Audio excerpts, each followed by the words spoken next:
وہ میرے منتظر کھڑے نظر آ رہے تھے کہ میں آ کر اچھی بیویوں کی طرح ان کی ٹائی باندھوں. مجھے نہیں آتی، سپاٹ لہجے میں کہہ کر میں نے رخ موڑ لیا. میرا گمان تھا کہ وہ خود ہی باندھیں گے اور میرے کمرے سے چلے جائیں گے، لیکن میرے گمان کے برعکس وہ تو الٹا میرے قریب آ کر بیٹھ گئے. تو میں باندھنا سکھا دیتا ہوں. وہ میرے برابر میں آ کر بیٹھے ہیں. یہ علم میں ہونے کے باوجود میں ان کی طرف رخ نہیں موڑا اور نہ ہی میرا کوئی ارادہ تھا انہیں دیکھنے کا. اگلے ہی پل میری جان ہوا ہوئی جب وہ میرے کانوں کی لو کو اپنے ہونٹوں سے مس کرنے لگے. پھر بھرائی آواز میں میرے کان میں سرگوشی کرنے والے انداز میں کہا، welcome to our channel novels by Husna Kanwal. السلام علیکم لسنر، کیسے ہو آپ سب لوگ؟ آئی ہوپ آپ لوگ سب ٹھیک ہوگے، خیریت سے ہوگے. تو جناب میں آپ لوگ کے لیے لے کر آئی ہوں حسنہ کنول کا ناول بے نام رشتہ کی قسط نمبر 6 لے کر. تو آئیے ہم بغیر تاخیر کے شروع کرتے ہیں اور آپ لوگ ناول انجوائے کریے گا. چلیے جی. میں نے کوئی چوری نہیں کی، ضرور کوئی غلط فہمی ہوئی ہے. میں فوراً اپنی صفائی میں بولی. پورے آفس کا اسٹاف جمع تھا سوائے سر اسامہ کے، اور سب مجھے ایسے دیکھ رہے تھے جیسے میں کوئی مجرم ہوں. مجھے رونا آنے لگا. میری آنکھیں صرف سر اسامہ کو ڈھونڈ رہی تھیں کہ بس وہ کہیں سے نکل کر آ جائیں اور میری مدد کریں اس معاملے میں. سب کو بتائیں کہ میں چور نہیں ہوں، میں تو ان کی بیوی ہوں، اس کمپنی کے مالک کی بیوی. بھلا میں کیوں چوری کرنے لگی؟ ان پولیس والوں نے میری ایک نہ سنی اور میرے ہاتھ میں ہتھ کڑی پہنا دی. وہ لوگ مجھے بس لے جانے ہی لگے تھے جب سامنے سے سر اسامہ چلتے ہوئے آئے. ان کے ساتھ ساتھ ان کی سیکرٹری بھی تھی جو ان کے کان میں کچھ سرگوشی کر رہی تھی.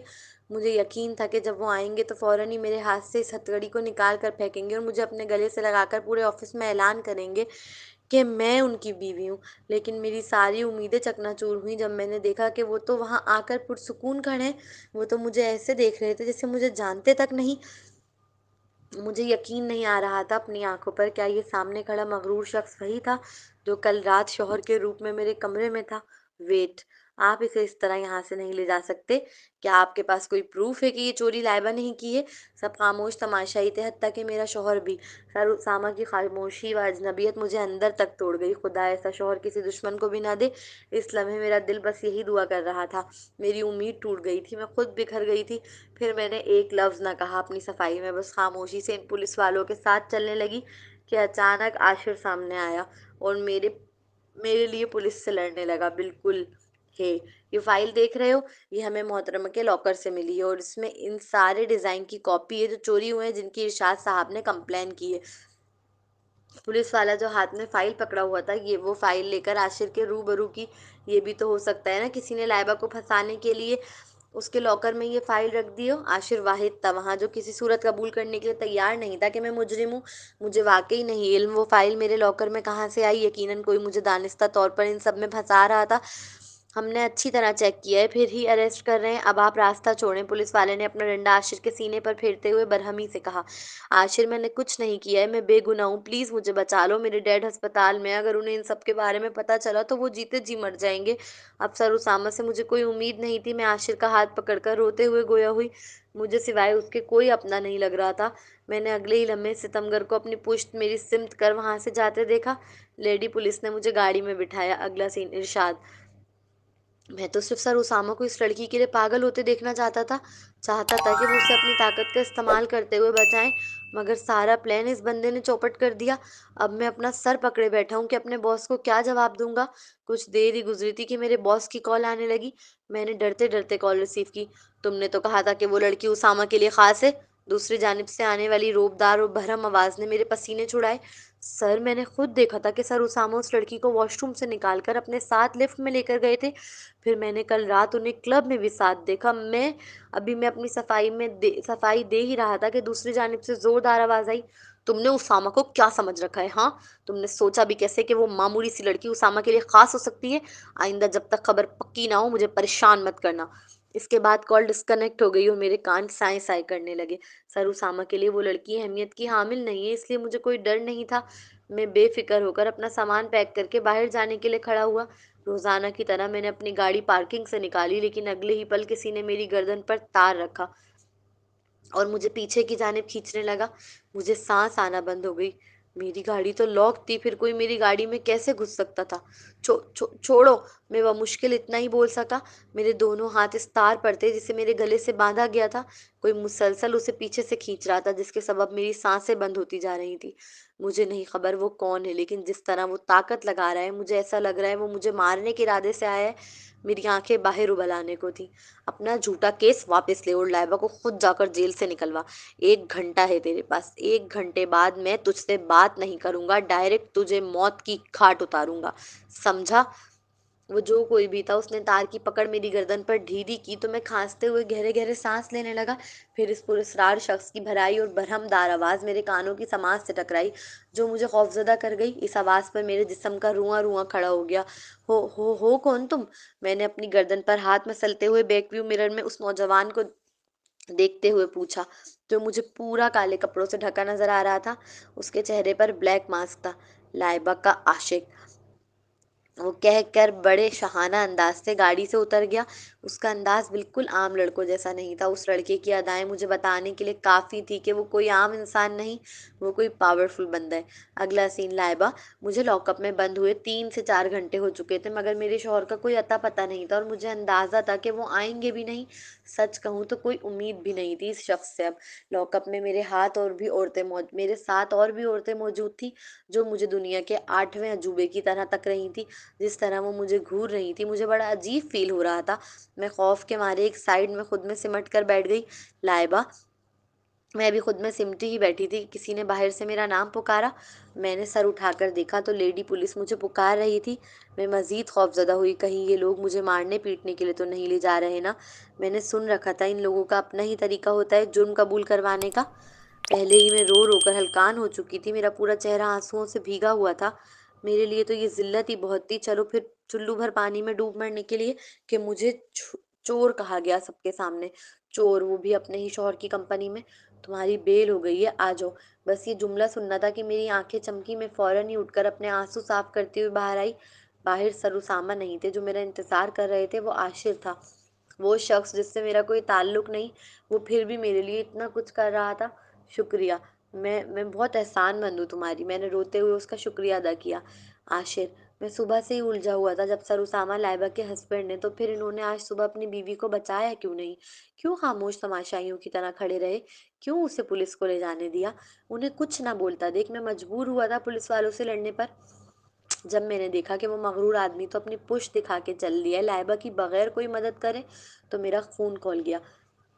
मेरा दिल चाहा इस आदमी से जाकर लड़ूं, लेकिन मैं अपनी औकात नहीं भूल सकता था।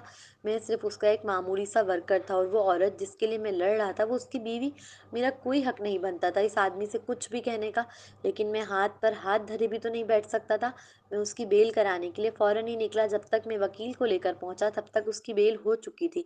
मैं नहीं जानता इसकी बेल किसने कराई, लेकिन वो बाहर आई तो उसे लगा कि मेरी बेल पर उसे आज़ाद किया गया है, जिसके सबब उसने आते ही मेरा हाथ पकड़कर शुक्रिया अदा किया। मैं सिर्फ उसके खूबसूरत हाथों को देख रहा था, जो इस लम्हे मेरे हाथ को कैद किए हुए थे अपने हाथों में। मैं हमेशा से इन हाथों को अपने हाथों में चाहता था। शर्मीली सी मुस्कुराहट मेरे होठों पर बिखर आई। अगर छोटे से झूठ के सबब मैं उसकी नज़रों में हीरो बन सकता था, तो फिर इसमें क्या बुराई थी? वकील तो लाया था ना मैं भी, बस कोई मुझसे मौके में सबकत ले गया वो अलग बात है। तुम बाहर चलो, मैं जरा कुछ मामलात हल करके आता हूँ। मुझे जानना था कि उसकी बेल किसने कराई, इसलिए मैंने उसे बाहर भेजा। उसके जाते ही जब मैंने पूछा तो मालूम हुआ कि उसकी बेल केस वापस लेने की वजह से हुई है। मुझे बहुत खुशी हुई ये जानकर कि इरशाद साहब ने अपना केस वापस ले लिया। जब मैंने बाहर आकर लाइबा को ये खुशखबरी दी तो वो बहुत खुश हुई, इतना खुश कि सीधा मेरे सीने से आ लगी, और मैं उसका दीवाना शौक के मारे मुंजमद हो गया। सारे जज्बात मुंतशिर हो गए थे इस लम्हे। मुझे महसूस हुआ मेरे जिस्म से रूह जुदा हो गई है। सॉरी, वो मैं कुछ ज़्यादा एक्साइटेड हो गई थी, वो आहिस्तगी से कहते हुए। जब मुझसे जुदा हुई तो उससे ज़्यादा मैं लाल पड़ रहा था शर्मिंदगी के सबब। इट्स ओके, हो जाता है, खबर ही ऐसी थी। मैंने दोनों हाथ पॉकेट में डालते हुए नजर चुराए कहा। मैं देख सकता था वो भी मुझसे किस तरह नजर चुरा रही थी अब। मैं तुम्हें घर छोड़ देता हूँ, चलो, मेरे कहते ही उसने उजलत से इस बात में सर हिलाया। मेरी खचाड़ा बाइक की आज किस्मत खुलने वाली है, ये सोच में मुस्कुराने लगा। न जाने कब से चाहत थी उसके साथ बैठने की, आज ये चाहत पूरी हो भी रही थी। तो देखो कैसे कि वो किसी और की बीवी थी। इस लम्हे में चाह कर भी, एक लम्हे के लिए भी इस ख्याल को अपने दिमाग से जुदा नहीं कर पा रहा था कि वो शादीशुदा है। लेकिन ये भी एक सच था कि उसके साथ बाइक पर बैठने की खुशी अलग थी। मेरे पेट में तितलियां उड़ रही थी। अगला सीन, लाइबा। शुक्रिया, अगर आप नहीं होते तो पता नहीं मैं क्या करती आज आशिर। मैंने आशिर का पूरे दिल से शुक्रिया अदा किया।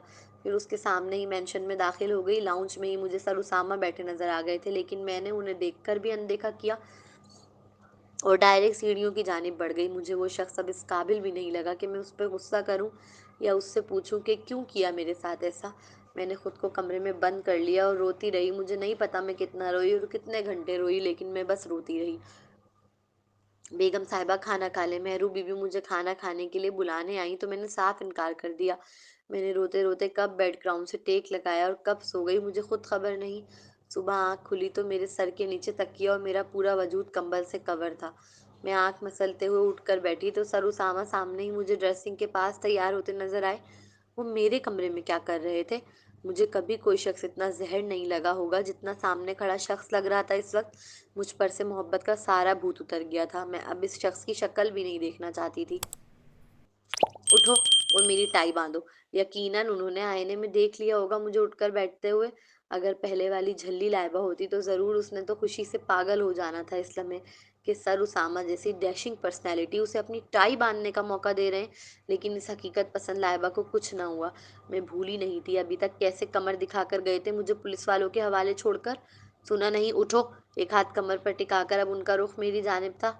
वो मेरे मुंतजिर खड़े नजर आ रहे थे कि मैं आकर अच्छी बीवियों की तरह उनकी टाई बांधूं। मुझे नहीं आती, सपाट लहजे में कहकर मैंने रुख मोड़ लिया। मेरा गुमान था कि वो खुद ही बांधेंगे और मेरे कमरे से चले जाएंगे, लेकिन मेरे गुमान के बरक्स वो तो उल्टा मेरे करीब आकर बैठ गए। तो मैं बांधना सिखा देता हूँ। वो मेरे बराबर में आकर बैठे हैं, ये इल्म में होने के बावजूद मैंने उनकी तरफ रुख नहीं मोड़ा और ना ही मेरा कोई इरादा था उन्हें देखने का। अगले ही पल मेरी जान हवा हुई जब वो मेरे कानों की लौ को अपने होठों से मिस करने लगे। फिर भराई आवाज में मेरे कान में सरगोशी करने वाले अंदाज में कहा, इधर देखो और अच्छी तरह सीखो। अपनी टाई मेरे गले में डालते हुए भराई आवाज में हुक्म सादर करने लगे, मुझे कोई इंटरेस्ट नहीं है इन सब में, सो प्लीज सर आप खुद मान लें। इतना सब कुछ हो जाने के बावजूद कैसे वो इतना नॉर्मल बिहेव कर सकते थे, जैसे कुछ हुआ ही नहीं। मैंने जैसे ही बेरुखी से कहकर टाई उतारना चाहिए उन्होंने फौरन मेरा हाथ पकड़ लिया। मुझे ना सुनने की आदत नहीं है लाइबा, उन्होंने सख्ती से मेरी जानिब देखकर कहा और फिर टाई बांधना शुरू की। उनकी आंखों की सख्ती देखने के बाद मुझ में हिम्मत ही ना हुई फिर कुछ कहने की। मैं खामोशी से उन्हें टाई बांधता देखती रही। Easy, right? अब कल से तुम मेरे रोजाना बांधना। टाई पूरी बांधने के बाद मेरे गाल को नरमी से चूमते हुए मुस्कुरा कर बोले, मुझे समझ नहीं आ रही थी इस बंदे की आज इसे हुआ क्या है। आज आराम से रेस्ट करो घर में, मैं लीव दे दूंगा तुम्हारी। वो मेरे गले से टाई उतार कर अपने गले में डालते नरमी से गोया हुए, कोई जरूरत नहीं, मैं ऑफिस जाऊंगी, मैंने चोरी नहीं की तो फिर मैं क्यों मुंह छुपाकर घर बैठूं। मैं उनकी आंखों में आंखें डाल जज्बज होकर कहती बेड से उतरी। मैं इतना गुस्से में थी कि मैंने गौर ही नहीं किया कि मैंने स्लीपर ठीक तरह पहनी है या नहीं। मैंने जैसे ही दूसरे स्लीपर पर पाँव रखा वो स्लिप हो गई और साथ में भी मैंने फौरन आंखें मीच ली। मुझे यकीन था अब मेरी नाक फूटी ही फूटी। साथ साथ सर उसामा के सामने इज्जत का कचरा अलग। लेकिन अगले ही पल मुझे महसूस हुआ जैसे किसी ने मेरे पेट के गिर्द हाथ का हिसार बांधकर मुझे गिरने से रोका हो। मैंने आंखें खोलकर देखा तो मेरे पेट के मकाम पर सर उसामा का हाथ था। फौरन सीधे होकर खड़ी हुई थी मैं। सीधे होते ही अपनी कमर को उनके सीने से लगता महसूस किया। उनका हाथ हटाती अभी मैं इससे कबल ही वो खुद हाथ हटाकर मेरे गाल को फिर एक बार चूमते बाहर चल दिए। उनके जाते ही मैं भी तैयार होने चली गई। रोजाना की तरह मैं बस का सफर करके जब ऑफिस पहुंची तो सब मुझे ही देख रहे थे, लेकिन मैं लोगों की नज़रों से नर्वस नहीं हुई और ना मैं हो सकती थी। मैं चोर नहीं थी। मेरे वालिद ने मुझे बहुत अच्छी तरबियत दी, दीनी भी और दुनियावी भी दोनों। मैंने कभी झूठ नहीं बोला, मैंने कभी किसी के साथ नाइंसाफ़ी नहीं की, मैंने कभी किसी की कोई चीज़ नाहक नहीं छीनी। फिर मैं किस बात के लिए लोगों से छुपती फिरूं? मैंने कोई गलत काम नहीं किया था। लाइबा बहुत अच्छा लगा कि तुम वापस आ गई। कल के हादसे को भूल जाओ, गलत फहमी की बिना पे ये सब कुछ हुआ। तुम्हें तो पता है मैं अपने काम से कितना वफादार हूँ, हर चीज़ कितनी लगन के साथ करता हूँ और इस प्रोजेक्ट पर तो मैंने सबसे ज़्यादा तवज्जो दी है। फिर इरशाद मुझे देखते ही सबके सामने एलानिया करीब आकर माजरत करने लगे, लेकिन उनका माजरत करने का अंदाज भी बड़ा अजीब था जिसमें सिवाय उनकी अपनी शेख चिल्लियों के कुछ ना था। मेरे तो कान पकने लगे, ये बंदा मुआफ़ी मांगने आया है या अपनी तारीफें सुनाने। मैं यही सोच रही थी अब। आधी तारीफें तो जैसे तैसे करके मैंने सुन ली, लेकिन बाकी आधी पर मैं अपने कान रगड़कर अपनी बेजारियत का इजहार करने लगी ताकि इस बंदे को समझ आ जाए कि भाई बहुत हो गया, मुझे बैठने दे।